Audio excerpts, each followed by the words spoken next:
sei se vocês acompanharam, ano passado, houve esse seminário aqui, que está até em inglês, que isso aqui é o cartaz do seminário, em Nova York.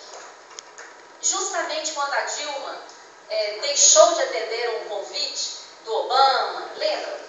Porque, por causa da escuta, espionagem, ela deixou de atender um convite do Obama, um convite institucional, mas ela aceitou o convite do Goldman Sachs, um banco privado.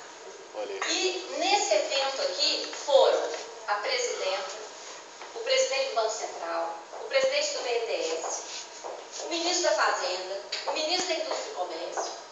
E vocês podem procurar com esse nome aqui no Google, vocês vão achar as palestras. É de chorar ver as maiores autoridades do país oferecendo aos investidores privados dos Estados Unidos que viessem ao Brasil fazer investimentos em aeroportos, portos, rodovias, ferrovias, energia, petróleo, com financiamento do BNDES e garantia do Banco Central contra variações. Coisas que não fazem nem para estados e municípios, nem para a iniciativa privada aqui no Brasil, fazem para fora. Né? Então, depois vale a pena vocês assistirem. Quem é Goldman Sachs? Um dos bancos que está sendo considerado um dos responsáveis pela crise de 2008, que abalou a economia americana e abalou a economia europeia, não é? E tudo mais. Bom, e aqui, além dessas privatizações, qual é a conjuntura aqui no nosso país? Logo após a Copa do Mundo, o que nós acompanhamos? Gastos exorbitantes. Obrigado. Estádios bilionários de Brasília custou 2 bilhões. Não é? Manifestações sociais reprimidas, apesar de ser um ano eleitoral em que procuram agradar muito, né, as pessoas. Reajustes salariais, nem com greve as categorias estão conseguindo. As categorias que conseguiram são somente aquelas que iriam afetar diretamente a Copa e ia aparecer muito. Né? Foi o caso dos rodoviários, hidroviários, polícia, garis. Mesmo assim, aconteceram demissões de dezenas, centenas de funcionários. Né? Só para ter uma ideia da turbulência, né, da repressão aos movimentos sociais, a multa imposta ao Sindicato dos Aeroviários no Rio de Janeiro, que começou uma greve logo antes da Copa, foi de R$500 mil por dia. Olha só. E estamos numa democracia, né, gente? Então, o que nós podemos esperar agora? Né? É uma reflexão. Em termos de servidores públicos, que eu acho que a maioria das pessoas aqui, né, são servidores, o que a gente pode comparar? Quem ganha e quem perde nessa conjuntura? Né? Os salários dos servidores, a gente amarga uma perda histórica, porque a reposição não tem compensado sequer a inflação. E os juros da dívida? Historicamente, nós temos os maiores juros do mundo. Os reajustes, nós tivemos 5% nos últimos 3 anos, que não repõem a perda inflacionária, mas a dívida tem atualização mensal, automática, cumulativa, pelo maior índice que é o IGPM, não é? E os títulos, apesar da Selic estarem em 11%, esse ano já subiu 10%. Só esse ano já subiu 10%. O dobro do reajuste que a gente vai ter. Isso é um argumento para as mesas de negociação, para as conversas no Congresso, porque eles falam que não pode aprovar a PEC 555 para aliviar o aposentado, porque não tem dinheiro. Mas como é que aqui aumenta 10% assim dos juros? E juros que estão incidindo sobre uma dívida de mais de 3 trilhões. Então, quanto que dá isso? Né? Já falei isso aqui, que nem Congresso estamos conseguindo repor as perdas, mas a dívida tem isso aí. A tabela do imposto de renda, nós estamos onerados, todos nós que somos assalariados, não é? Sabemos quanto imposto pagamos. E a tabela não tem sido devidamente corrigida. Não é? A defasagem é de mais de 60% na tabela do imposto de renda. Isso significa que nós estamos sendo confiscados.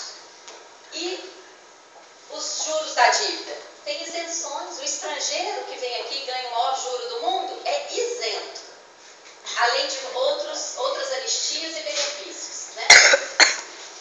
Nós temos amargado no setor público, principalmente, mas também os trabalhadores do setor privado, uma contínua retirada de direitos, principalmente aposentados e pensionistas, que passaram a pagar a contribuição depois que já se encontravam aposentados. Isso aí foi um absurdo total, né? E do lado da dívida, são crescentes os privilégios, né? Por último, com a criação do FUNPRESP, gente, nós estamos correndo riscos de absorver papéis podres. Tá? O maior volume de papéis no mercado internacional são os tais derivativos.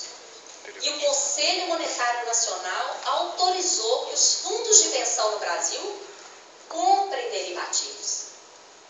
Derivativos derivam de algum ativo e são aplicações em cascata sem lastro. Olha o risco que nós estamos correndo de ter a nossa aposentadoria futura virando pó.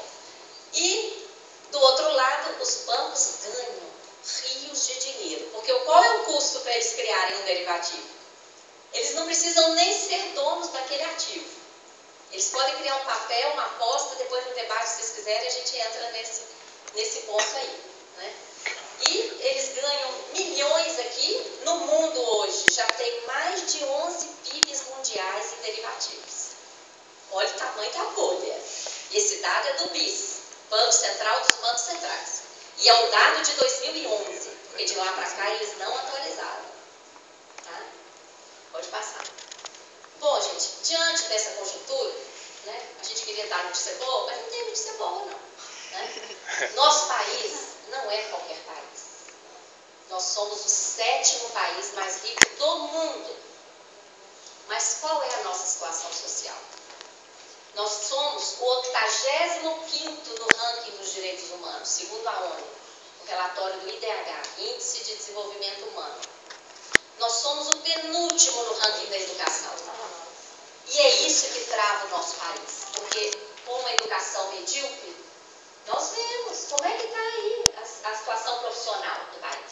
Comprometidíssima. As pessoas não têm a formação adequada para assumir postos de trabalho. Não é? E aí, ficam na rua. Qual é a oferta de trabalho que elas têm? Do crime, da droga. Não é? Que está empregando essas pessoas para distribuir droga. Não é? E nós vemos, então, o crescimento da violência. O Brasil hoje é o 128º no ranking de crescimento. Lógico, como é que vai crescer? Com 40% do orçamento esterilizado em dívida.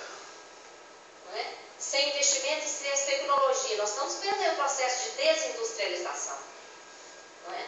De sucateamento do país. Não é? E aí, gente, diante disso,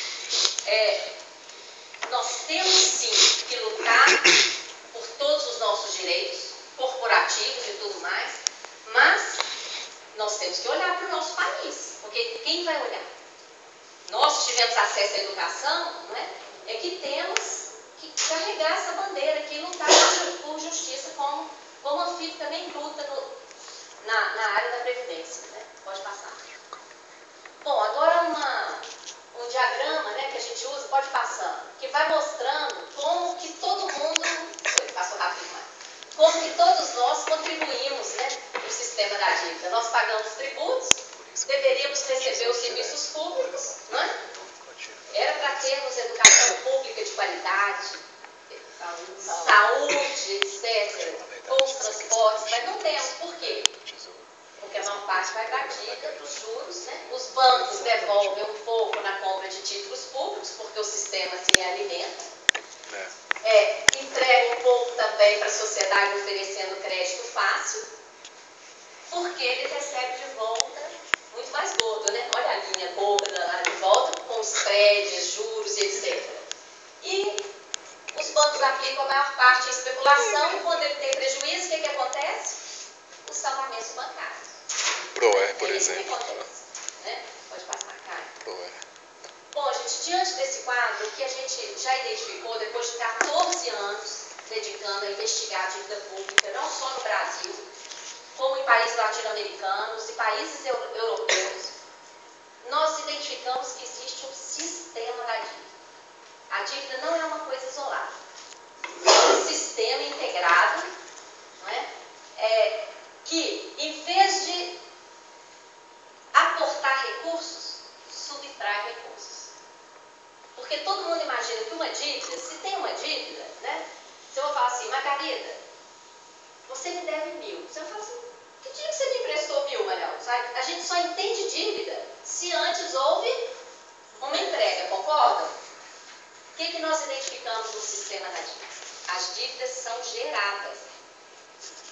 São geradas, por exemplo, aqui, na época da ditadura militar, o maior crescimento da dívida externa, os contratos que nós tivemos acesso na CPI não provam nem 20% daquele crescimento. Mesmo considerando Itaipu, todo